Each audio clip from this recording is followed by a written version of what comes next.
Damn. I was afraid of that. Breathe deep. I leveled my own voice. Dig your fingernails into your leg or something.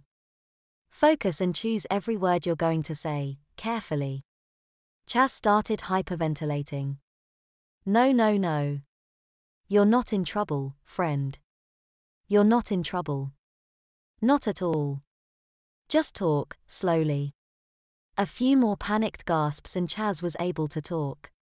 They've been making me watch these cartoons. He almost dropped the R in cartoons but caught himself mid-phoneme. The hair on the back of my arms was starting to go straight up. Who? Both? Zoj. No, my, he stopped himself. He didn't want to say mommy and daddy, but it was the only word that his brain might let him get out. The programming was too intense for him. The Amazons who took you. I said. Then I added, adopted you. A snot bubble inflated under his left nostril and popped. He nodded his head. I'll tell Mrs. Both about that, I promised. Maybe she can get them to stop. He moaned a little bit. I heard a burbling and popping noise. He was still filling up his diaper. What's wrong with your stomach? If he'd only been caught a week, he shouldn't be diaper dependent yet. Still crying, he stuttered out the answer as best as he could. CHCHCH choc dash. Training chocolate. I had my own mini-flashback of a few days ago. If just pulled on his scalp any harder, hair would be coming out in clumps.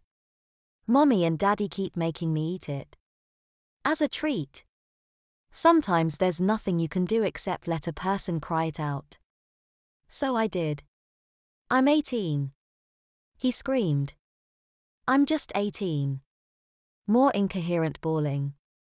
The next part came out barely above a whisper, though I moved out, and I didn't even make a year. I felt nauseous and it had nothing to do with the smell coming out from behind the kid. Now I wanted to cry. I gave him a hug. Not as an adult hugging a child, or a helper trying to make an adopted little feel childish. There was no calculation, or hidden agenda on my part. No paranoia. I just wanted to be a decent person to him. He was bawling into my shoulder. I was close enough that I could hear the hiss as his bladder gave out and released a deluge into the padding between his legs. Blasted Amazons, he screamed. Right then I wanted nothing more than to help him.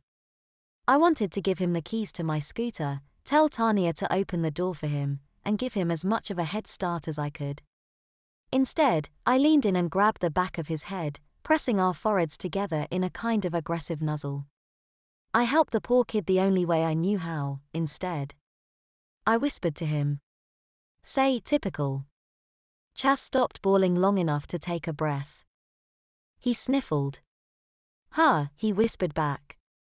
If you need to say the F word, say typical instead.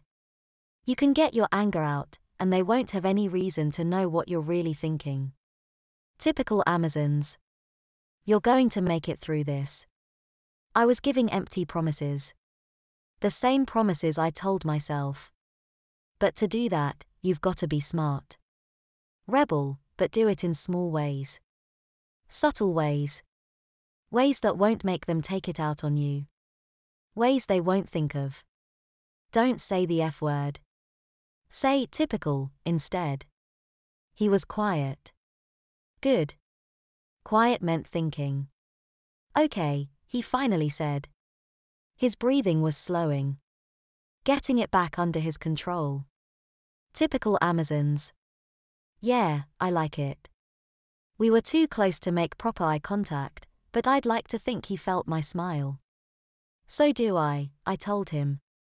So do I. Use it every day, myself. I stood up and offered him my hand. He took it and I helped him to his feet. Hopefully his so-called parents wouldn't turn him into a crawler.